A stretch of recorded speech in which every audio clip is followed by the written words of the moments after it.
this is a very interesting situation where a top scientist decided to troll the internet by uploading what he initially claimed to be a picture of Proxima Centauri viewed through a space telescope. And people on the internet pointed out that this can't be true.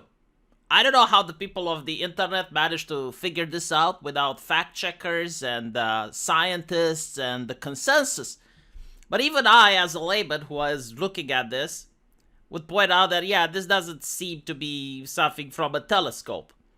At anything, maybe it's something from a microscope, maybe it's some cell culture or some bacteria, but definitely doesn't look like Alpha Centauri to me. So many people like myself, using the power of skepticism, a very dangerous dark magic today, have pointed this out, that only after 90,000 retweets did the scientists come out and say, oh, well, in view of certain comments, I feel obligated to specify that this tweet was showing an alleged picture of Proxima Centauri was a joke.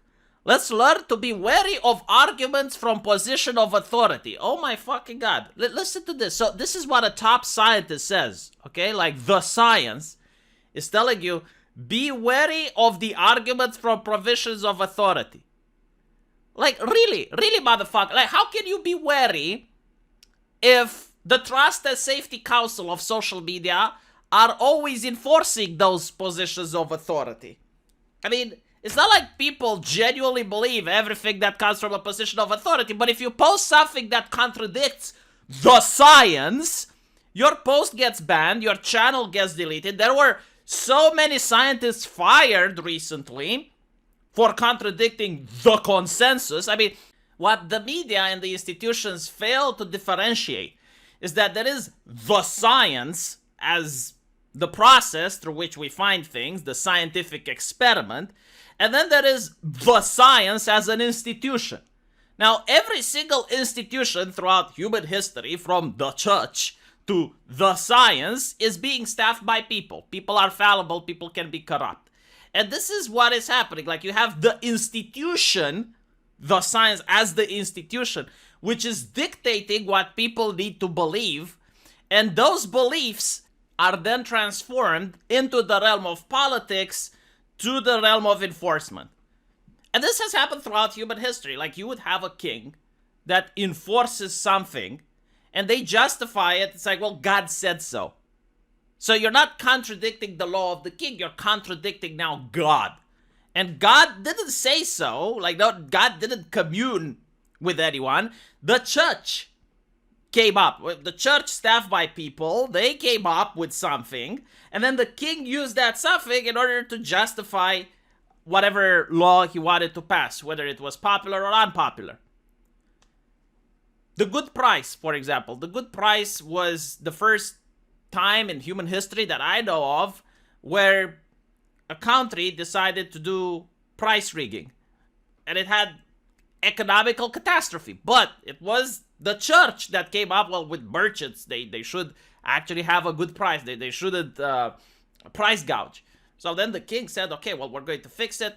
The church said so, God said so, right? So now you have the science. Like, Dr. Fauci is the science. I heard he's going to retire soon. I don't know what that's going to happen for us, humanity. Like, we're going to have to live without the science because the science has retired of old age. So I don't know who's going to replace it. But my point is, it happened in the Soviet Union as well with Lysenkoism. Like, you have the science as an institution, not the scientific method, but the institution is dictating what the correct answer is. The politician takes that and the politician hides behind the skirt of the science. So you can't blame the politician. Like, he's just following the science. And this is why this French politician saying, oh, well, you shouldn't trust things that are coming from position of authority is laughable. Because you don't really need to trust them. They enforce that, right? Like, if the science wants to shut down your business and you're going to starve and you're not going to be able to pay for mortgage because the CDC moratorium says you can't actually charge the people that are buying rent from you and you can't evict them either, like, what are you going to do? Oh, are you trusting the science? No, you're not trusting the science. You're just basically in a legal situation where you cannot evict someone that's paying rent to you, and you also can't pay for the bank that requires mortgage from you. So you can't evict the person, but the bank can evict you. Right? Does that make any sense? No, it doesn't. But like, do people believe it? No, they don't. But like, it's the legal reality. So I found this to be incredibly interesting. I praise the scientist for sparking the conversation about this. I mean, it's on CNN, right? Like, CNN is now encouraging people to be more skeptical. Right. Okay. And then there's also the thing where people are skeptical, but the current culture, especially the one in America, encourages people not to speak the truth, but encourages people to speak the things that your colleagues will consider to be appropriate. So, like, you are trained to be offended or to act in an aggressive manner if someone says something that is not correct, right? So, if you have a person that has a different opinion or promote something, you're like, oh my God, like, I'm not with this person. I don't associate with them, right? So, if you don't say the correct things, which are the mainstream media approved things, you get ostracized.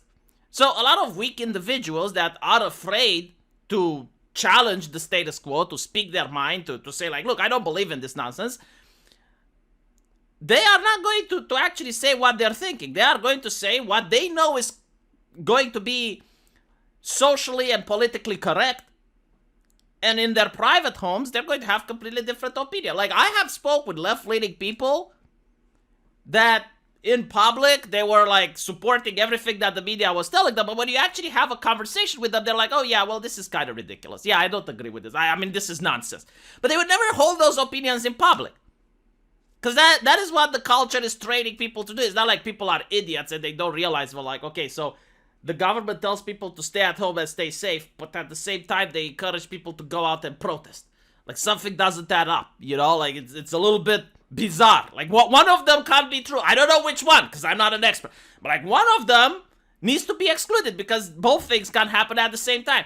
Like, people are aware. They know that. But they're not going to speak in public. Like, if you're against the protests, oh, well, you're against civil rights. You're against the racial struggle. If you're going to speak against the eviction moratorium, oh, well, then you're against the science. You want grandma to die, right? So, like, either position that you would take in public would get you in problems. So the solution was to ignore the problem, to pretend it doesn't exist. In private, of course, people had opinions. Of course, people disagreed with the authority, but they were afraid of the authority, so they didn't speak out. And if you don't speak out, then that means silence is consent, as the left-leaning like to say, and they're absolutely correct. Silence is consent. So, keep quiet and carry on. Let me know what you guys think, though. And as usual, shall see you in the comment section. Take care.